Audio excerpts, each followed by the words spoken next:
Today on Network Africa, health scare in South Africa over a listeriosis outbreak.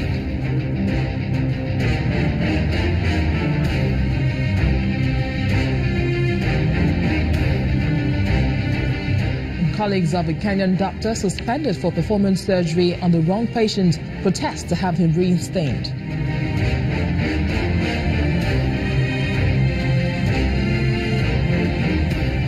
Plus, countdown begins for Sierra Leone's general elections.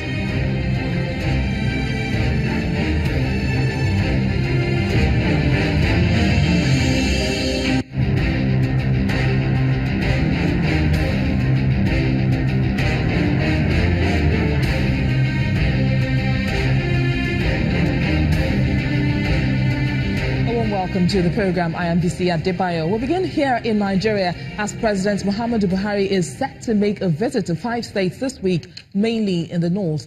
President Buhari is today visiting Taraba State following the recent spate of farmers-herdsmen clashes in the north-central and terrorist attacks in the northeast. He is expected to subsequently visit Benue, Yobe, Zamfara and Rivers State. The visit to Taraba State precedes his departure to Ghana later today for the country's 61st independence anniversary. The president had earlier instructed the armed forces and other security services to compile comprehensive reports on the various incidents. A statement from the presidential spokesman, Femi Adesina, says having studied the reports, President Buhari has decided to undertake an on-the-spot assessment of the various occurrences and to meet and console the communities affected. And of course, the sticking point here is the president's visit, and it's about the kidnap of the schoolgirls from Dapchi, something many Nigerians have been concerned about. It has been a couple of weeks since the incident, and the government has promised to do all it can to rescue them. There has also been the infamous blame game between the Nigerian military and the police as to who was supposed to be watching the town that day. 110 schoolgirls were abducted from Dapchi 1 week after the Boko Haram insurgents attacked the community. Residents say the girls were deceived by the terrorists who pretended to be soldiers who had come to rescue them. One eyewitness said the gunmen were dressed in military fatigues and turbans and upon arrival started firing indiscriminately. And the kidnap of the schoolgirls from Dapchi brings to mind a similar occurrence in 2014 when more than 200 girls were kidnapped from government secondary school Chibok. Most of the girls have been rescued, but the campaign continues to bring all of them back. In a situation like this, one can only imagine what goes on in the mind of the girls and what they could possibly face while in captivity. With child and female activist Michelle Matthews joins me now in the studio. Thanks for being here, Michelle. Thank you very much. Now, let's begin with the likely scenario that these girls could face, in the hands of their captors. How grave is this circumstance? It is grave. It is grave. It's not to be taken lightly. From the first one which we saw with the Chibok girls, we saw that they were raped. We saw forced marriages. We saw that they weren't in a state, much as the government had done a bit of rehabilitation or counseling, but they looked blank from the little we could see. And it is not, rape alone is a traumatic experience. Talk less of continued captivity with people that you do not know. The trauma is not something that we should play with. As much as we're considering all we can do, we must consider that it's a grave situation and must treat it like that.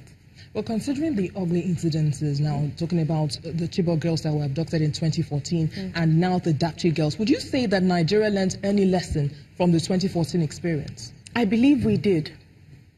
It is now how much of that lesson are we putting into play to ensure there's no repeat?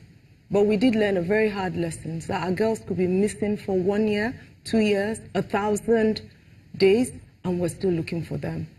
I believe we did, but we must do more, and we cannot give excuses. It's our girls. Yes, and talking about the Dapchi schoolgirls, it's been a little more than 2 weeks since they were abducted, and of course the military is strategizing towards rescuing them, and they also say for the sake of their safety, they would not want to reveal their identities. But is there some concern about the amount of time that is spent? It is a concern.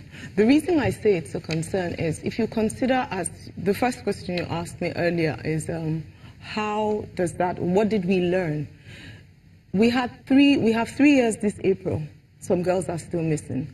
So any parent who is involved at this time with the Dapchi girls, or anyone who has a child or is a concerned citizen, knows that it can be another maybe 1 year, and we pray not.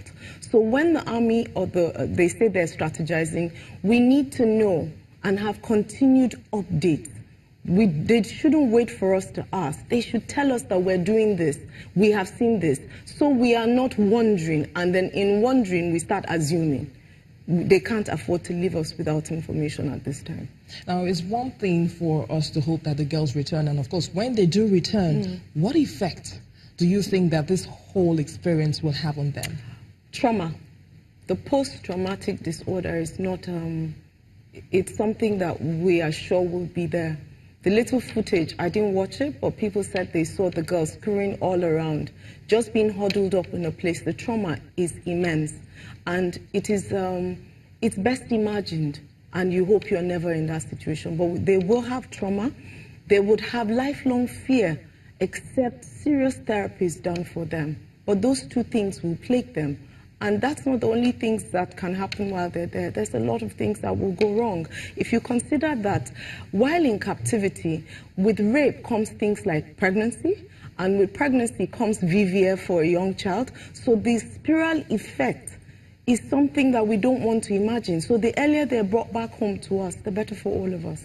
But why do you think that these girls were being kidnapped in the first place?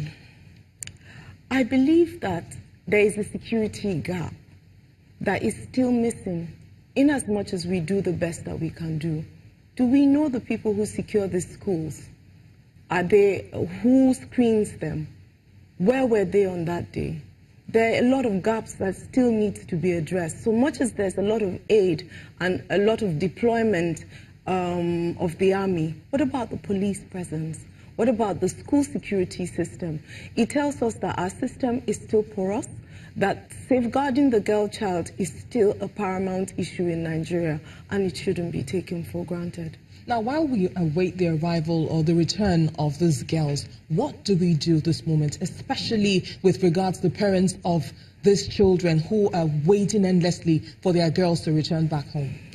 I think empathy is something that everyone should have, and understanding when the parents are spoken to. Empathy meaning you spend time to hear their concerns. You provide them information quickly, so you allay their fears. If they have information, they should be free to offer it in a safe environment. I believe the government should have started that. But the continued feedback and the empathy provided the family at this time, with the required succor being amenities, general care, would show us a country that is in touch with our citizens.